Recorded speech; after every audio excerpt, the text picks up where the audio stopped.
वल्लरी विराजमानमूर्धनी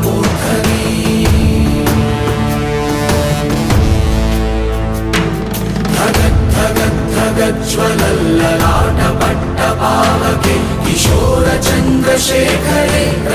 प्रतिक्षणं मम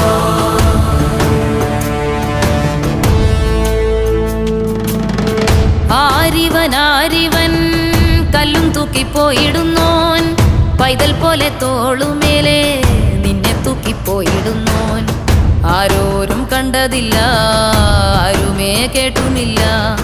ഗംഗയെ താൻ തേടിക്കൊണ്ട് തന്നെ താനെ ചുമന്ന് ശിവലിംഗം നടന്നു പോകുന്നു